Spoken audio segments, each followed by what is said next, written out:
Hello everybody, this is Dr. Kevin Connors again. This video is going to be on hypochlorhydria.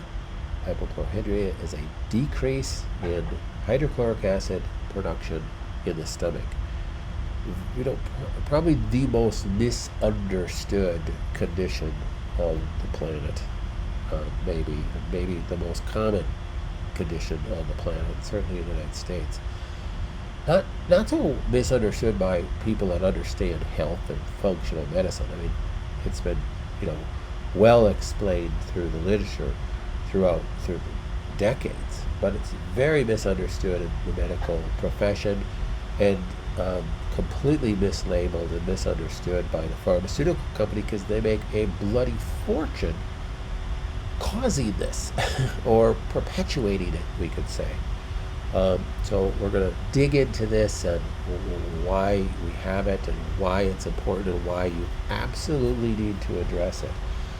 The acidity of your stomach, remember acidity is measured on the pH scale of 0 to 14. 7 is neutral. Anything higher than 7, you're getting more alkaline or basic. Anything lower than 7, you're getting more acidic. So pH of your stomach really should be between 1.5 and 2, maybe 1.5 and 1 to 2.5 maybe range. Anything higher than that, now you're getting a decreased acidity or hypochlorhydria of your stomach.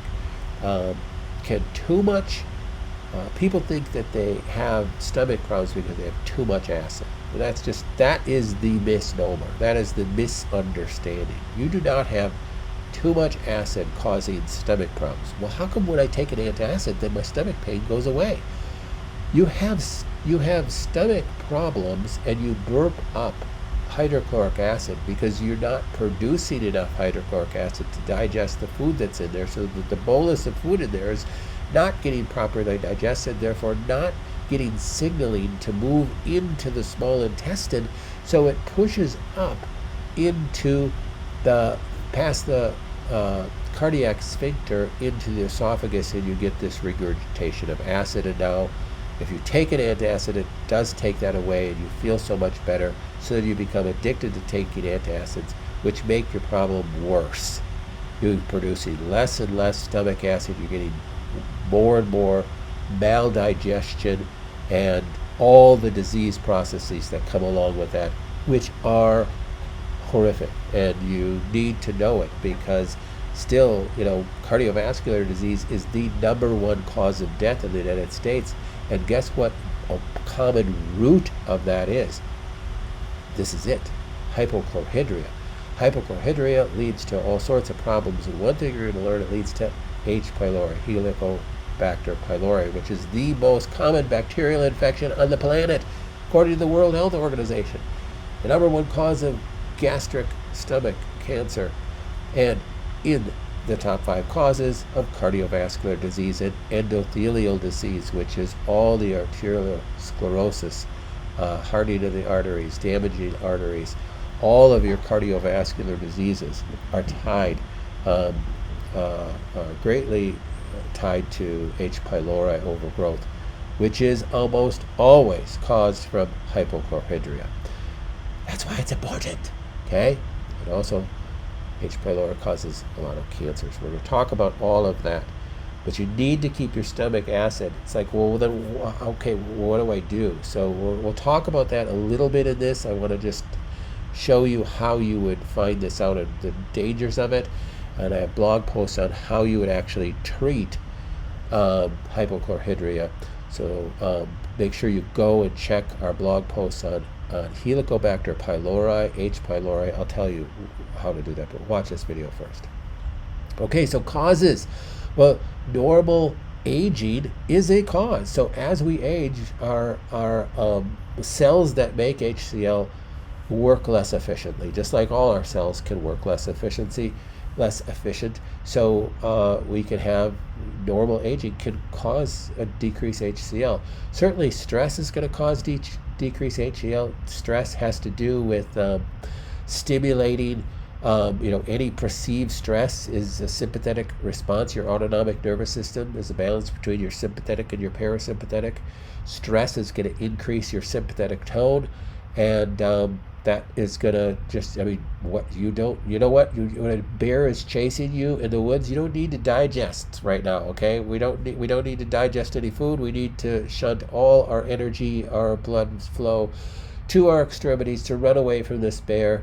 And digestion is not an important thing. That's part of sympathetic tone, is going to shut down digestion. And so it shuts down HCL production, it shuts down other things too. But as far as hypochlorhydria, it's going to shut down HCL production. Chronic gastritis from other things like alcoholism and such post-surgical are going to decrease hydrochloric acid production.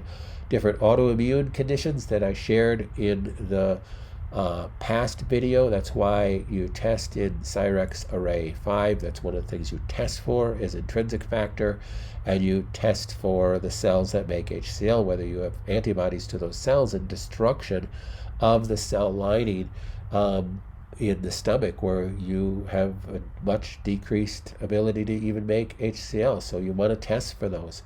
Infections, bacterial infections, viral infections, parasitic infections can cause hypochlorhydria. I said hypochlorhydria basically causes the overgrowth of H. pylori in an H. pylori infection, but then an H. pylori infection then in turn causes a decreased production of HCl. So it's this negative loop. You need to treat the H. pylori. You need to supplement for HCl. Thyroid conditions can cause a decrease in hydrochloric acid production. Certainly different medications, birth control medications, even NSAIDs. So you're taking Advil or Tylenol on a regular basis, you're going to have a decrease in HCl production. And the worst, absolute worst, is the protein pump inhibitors. Absolute destruction of HCl production. It'll make you feel better. Oh my gosh, that's all I care about, is feeling better.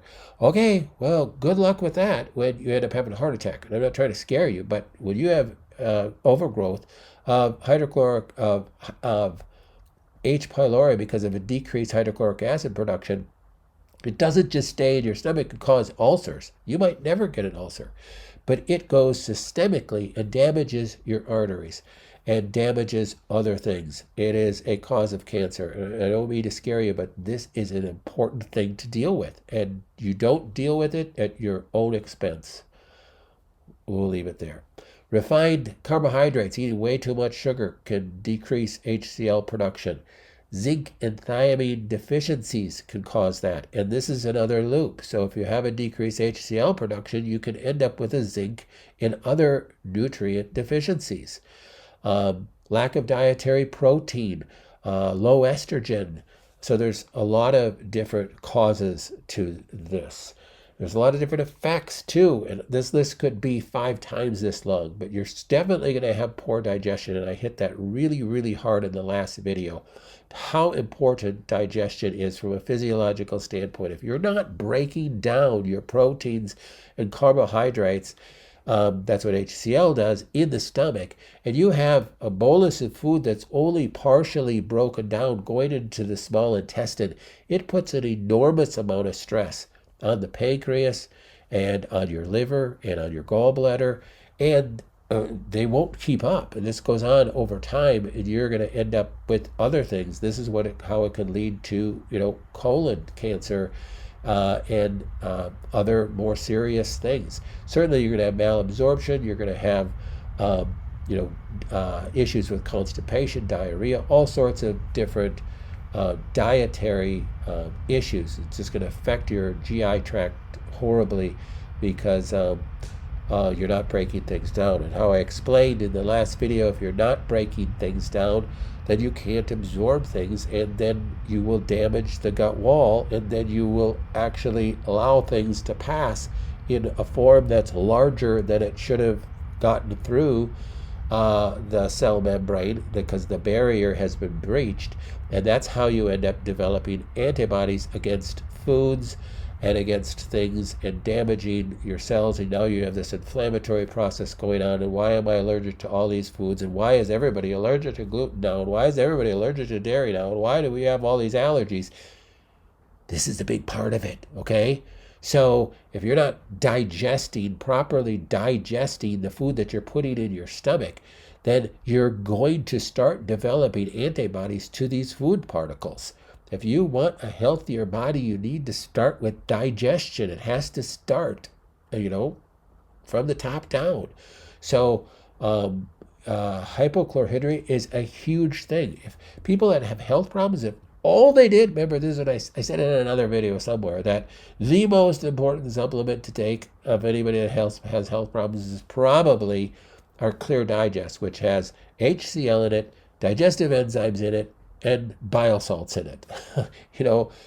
Getting your body to digest that which you consume, you're gonna just improve the health of your gut. I mean, not that you shouldn't do a whole bunch of other things and investigate other things, but if you won't start here, you're going to have troubles. HCL also is your first line of defense against pathogens. We eat foods that have bacteria in them, right? We eat bacteria. We're touching our hamburger with our hands that, we have bacteria and viruses and pathogens, and, don't think you're going out to eat someplace and you're not picking up parasites. Well, if you have good HCL, a good pH in your stomach, and good, 1 to 2 pH level in your stomach, you're going to kill all that stuff. So you can consume sushi and you don't have to worry about it because your stomach is going to kill that stuff. You're not going to end up with some sort of pathogen or parasitic infection because HCL is your first line of defense against these pathogens. And if you have a decreased HCL, you're going to end up with pathogens. You're going to end up with ulcers because what causes ulcers is H. pylori. So H. pylori is the cause of stomach ulcers, esophageal ulcers, duodenal ulcers. You're going to have reflux issues. Yep, because it's a decreased hydrochloric acid that's causing reflux, that's causing all this extra acid in your stomach. You're going to have hiatal hernia, functional hiatal hernia issues. And please go to our website and watch the video that I created on how to take care of hiatal hernia. I created that specifically because you need to do this on yourself and have somebody do this in your home. You can't just be dependent upon going to a doctor to do this, because a person that has a functional hiatal hernia issue, it happens multiple times a day. They need to pull that down until that really heals.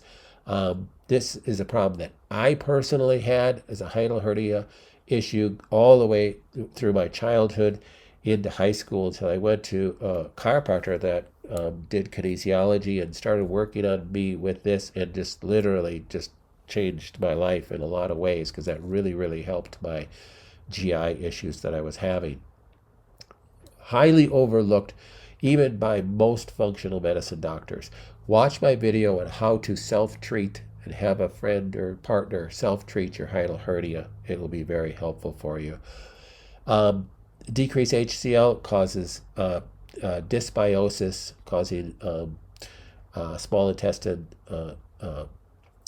dysbiosis, large intestine dysbiosis, restless legs, anxiety, constipation, fatigue, everything you could probably think of. Signs and symptoms of H. pylori: belching, gas after eating, blah, blah, blah, blah. You can look at the slide. You can get anything with it. And, and even if somebody says, oh, my friend had a heart attack, it sounds really silly, but if your friend had a heart attack, they need to get on HCL and digestive enzymes. Not that they shouldn't investigate, other things and deal with the arterial damage. And I have a whole series on functional cardiology on our website in a blog format. So make sure you catch those too, where we really dig into the causes of high blood pressure and the need to decrease IL-6, etc. It's a whole series of blog posts on that. But definitely don't overlook supplementing with HCL and digestive enzymes. How is HCl formed in our body? Not to get too technical histology wise, but I think this piece is really important just to understand some physiology, because dealing with cancer patients, it's not uncommon, and I've mentioned this multiple times, it's not uncommon for somebody to say that they're using alkaline water and they think that alkaline water is beneficial for them. Or they're using sodium bicarbonate in their water, and they're taking a tablespoon of sodium bicarbonate baking soda every day because they're trying to alkalize their body. Their idea is that if we can alkalize our body, we're going to be healthful. And there's even books written about how we need to measure our pH of our saliva and measure our pH of our urine, and that's going to show our health. Well, I have a blog post on this, and I have some multiple videos on this because I want to dispel that myth. I just think that's really, really wrong, and it's not understanding physiology. If you take sodium bicarbonate, you will decrease your stomach pain if you are belching acid, but you're doing it. It's the same thing as taking Tums or taking a PPI. It's not helping your problem, it's actually hurting you because you're decreasing your HCl production. Though you'll reduce your symptom, you're not solving the problem. If you think you're into standard medicine and you think if you just reduce the symptoms, then you've solved the problem, that's why we have so much disease. So we need to search for the cause and figure that out. This diagram here gets into depth on how HCl is made. Your stomach parietal cells, the parietal cell that shows in this diagram, that big yellow blob thing there, steals carbon dioxide from the blood, combines with water to make carbonate or carbonic acid, and it then releases the hydrogen into the stomach lumen, where it combines with chloride that's taken from the blood to make hydrochloric acid in the stomach lumen. The byproduct of this whole process is bicarbonate ions. Bicarbonate is then put back into the blood and then it distills into the tissues. And what is bicarbonate? Bicarbonate has a pH of about 12.3, I think. That's your alkalizing ability. So by you decreasing the alkalinity of your stomach, you're actually acidifying your tissue.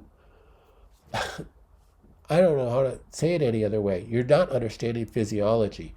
If you support the acidity of your stomach and thereby support the health of the parietal gland's ability to make hydrochloric acid in the stomach, you are alkalizing the tissue, because the whole process of making hydrochloric acid puts bicarbonate ions into the blood that then you have a buffering system in the blood. It won't get too alkaline, so it shunts those into the tissues, into the extracellular spaces, into the cells. You are, in a sense, you are alkalizing the tissue when you are acidifying the stomach. And this is really some of the core issues. If it is a truth that cancer is growing in an acidic environment, and I dispel that myth by saying cancer creates an acidic environment because it's highly metabolic and it's giving off a lot of waste, which is acidic, you need to alkalize it. How do you do it? You support the production of HCl in your stomach. You don't alkalize your stomach. Because when you support the process of HCl production in your stomach, you are alkalizing, giving alkaline tissue bicarbonate to the blood, which then goes to the tissues, and you're alkalizing the tissues. Okay? So let's throw that myth out. So hypochlorhydria, diseases that are associated with it, diabetes, childhood asthma, really common disease associated with hypochlorhydria, thyroid dysfunction tied to hypochlorhydria, skin conditions, even acne can be tied to hypochlorhydria. Certainly, other skin conditions are tied to Helicobacter pylori, too, which is tied to hypochlorhydria. Osteoporosis is a hypochlorhydria issue.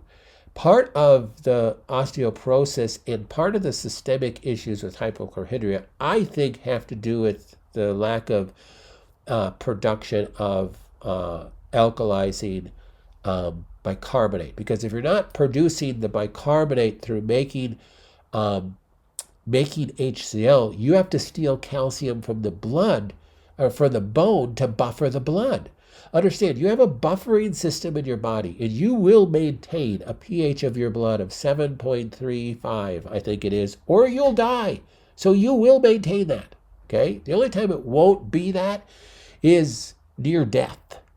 And you will get that buffering system in the blood either through the production of HCl spilling bicarbonate into the blood, or you'll steal calcium from the bones. You have to get a buffer. You have to get a pH buffer, and your calcium is a pH buffer.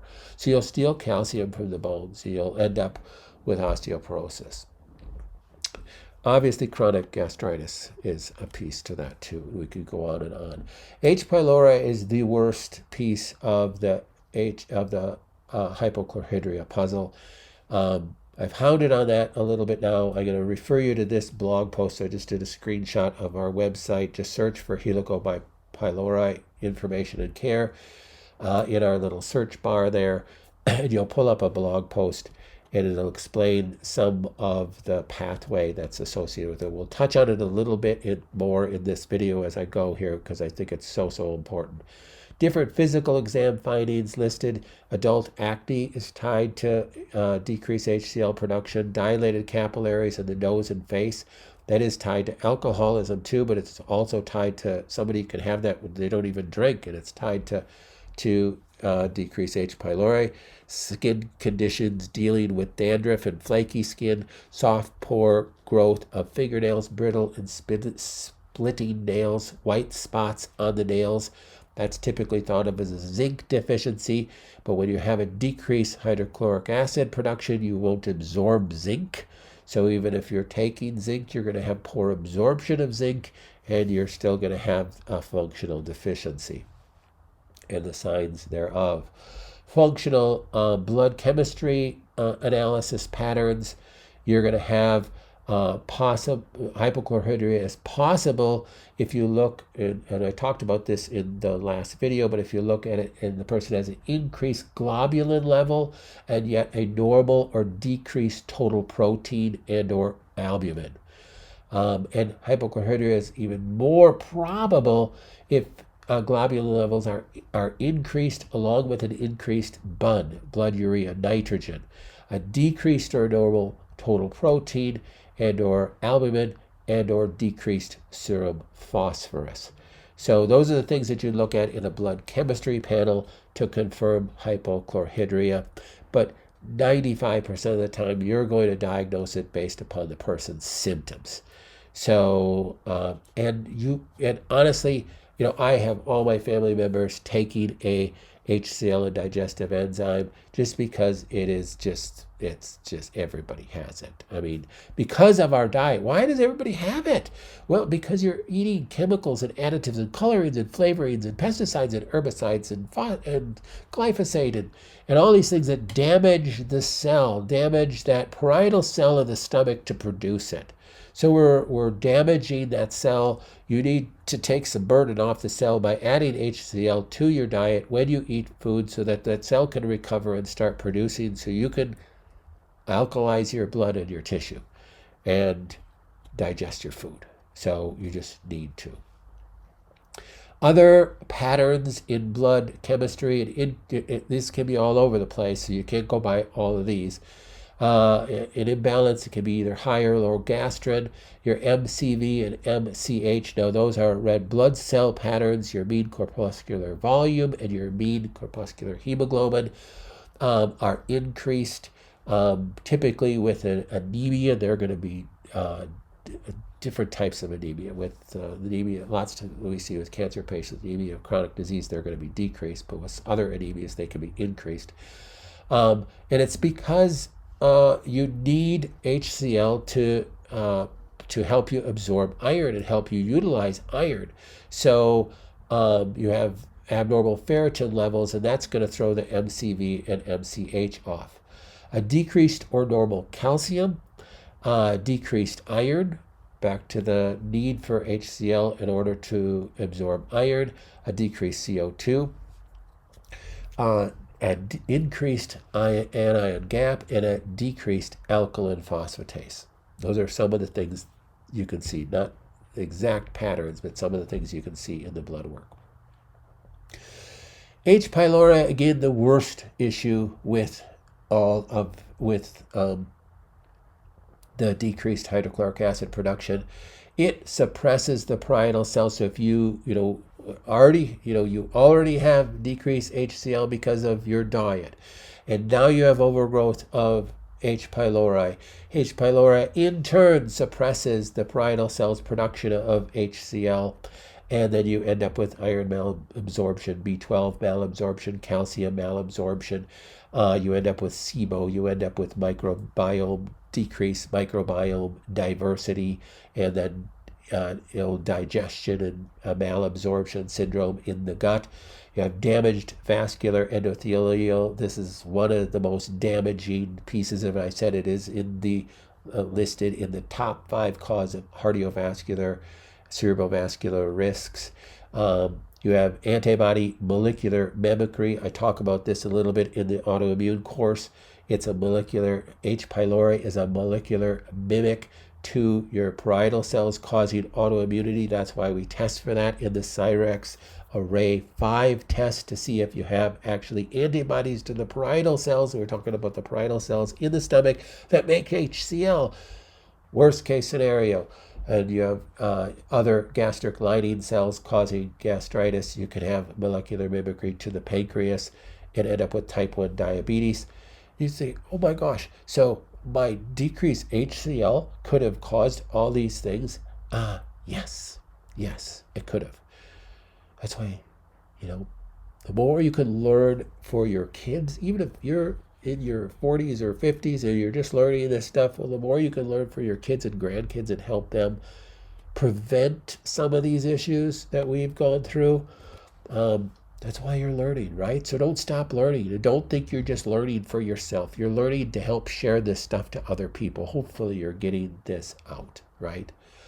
There's different patterns. I'm not going to go through all these patterns of what you'll see with H. pylori because our software really pulls that out.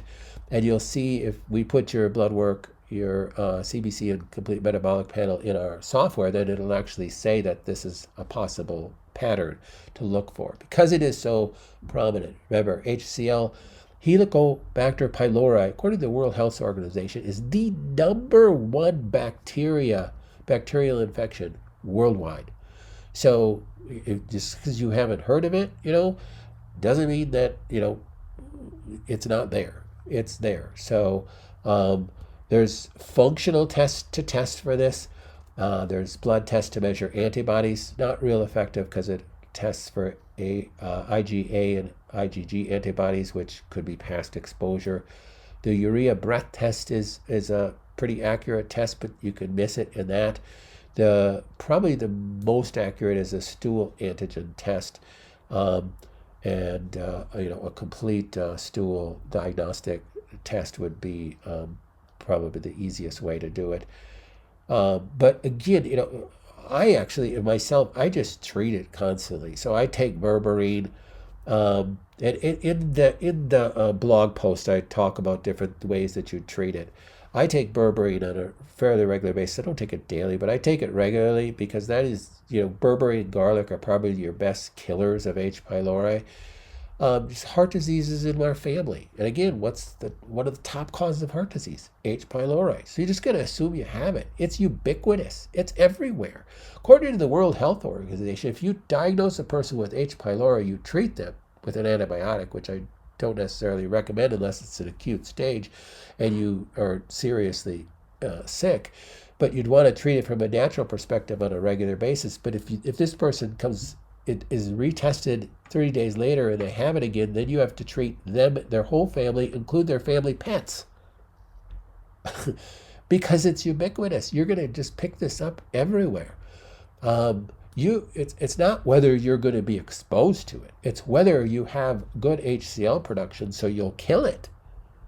Remember, one of the main reasons for HCl is to kill pathogens that you're exposed to orally.